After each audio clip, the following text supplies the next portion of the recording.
Wacana pemerintah akan menaikkan tunjangan aparatur sipil negara atau ASN kembali mencuat dan menarik perhatian masyarakat. Bagaimana skema kenaikan tunjangan ASN yang dimaksud Menteri Pemberdayaan Aparatur Negara dan Reformasi Birokrasi Cahyokumolo? Kita akan simak pemaparannya bersama Gadis Bianca. Silakan Gadis.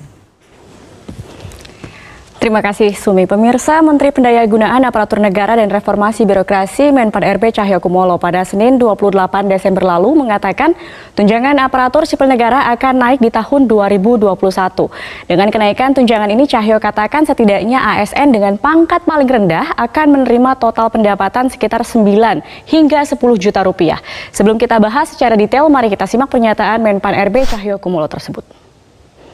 Kami di PAN RB dan Ibu Menteri Keuangan bahwa memang gaji pokok tidak mungkin naik karena menyangkut pensiun. Tapi kami dengan mitra kami Taspen sudah menghitung dengan baik, ada subsidi pensiun yang akan ditingkatkan. Insya Allah harusnya tahun ini, tapi karena ada pandemi COVID, tunjangan kinerja ASN juga ingin kita tingkatkan maksimal. Jadi pegawai paling rendah ASN itu bisa minimal 9 sampai 10 juta. Nah, pemirsa, siapa saja yang termasuk akan menikmati kenaikan tunjangan ini? Peningkatan tunjangan ini akan dinikmati, kita lihat dalam slide, ada 4,2 juta ASN yang saat ini ada di Kementerian PAN RB, lalu juga ada penambahan 1 juta pegawai pemerintah dengan kontrak atau dari kalangan guru atau guru honorer yang akan bertambah pada tahun depan, dan 260.000 tenaga kesehatan serta 100.000 tenaga penyuluh yang akan direkrut oleh pemerintah pada tahun depan. Lalu tunjangan apa saja yang akan naik bagi para ASN di tahun 2021?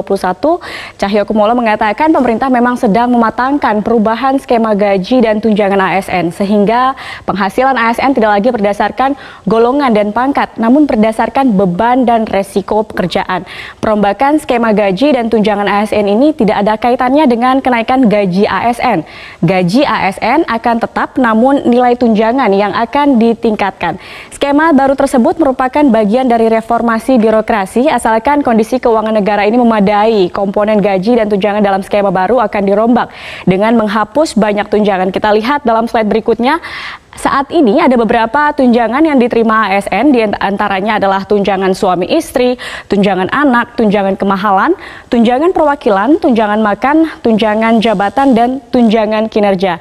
Nah, nanti ketika sudah terjadi perombakan skema gaji dan tunjangan di Kementerian PAN RB, ini akan ada 2 tunjangan yang dihitung, yakni tunjangan kinerja dan tunjangan kemahalan. Kemudian pertanyaannya, berapa rata-rata tunjangan ASN saat ini dan bagaimana skema gaji dan tunjangan para ASN selama ini? Berdasarkan peraturan pemerintah nomor 15 tahun 2019, besaran gaji pokok ASN berjenjang sesuai golongan dan masa kerja. Kita lihat dalam slide berikutnya, yang paling rendah di golongan 1A, kita lihat di sini lulusan SD atau SMP golongan 1A paling rendah mendapat gaji pokok sebesar 1.560.800 hingga 2.335.800. Ini tergantung masa kerjanya, dan saya ambil contoh yang paling tinggi untuk golongan 4E. Gaji yang akan diterima oleh gaji pokok yang akan diterima oleh ASN tersebut adalah Rp3.447.200.000 hingga Rp5.661.700. Ini besaran gaji pokok dari ASN berdasarkan masa kerjanya. Selain itu, ASN juga memiliki tunjangan yang besarannya berbeda-beda tergantung dari masa kerja, instansi, serta jabatan apakah pelaksana ataupun fungsional. Besaran tunjangan ASN ini masing-masing instansi juga diatur dalam peraturan presiden. Kita lihat dalam slide berikutnya. Saya ambil contoh di sini adalah Direktorat Jenderal Pajak dan di Kementerian Keuangan. Pegawai di Dirjen Pajak ini diketahui paling banyak mendapatkan tunjangan. Yang paling tinggi kita lihat di sini untuk jabatan struktural eselon 1 mendapat total tunjangan sebesar Rp99.720.000.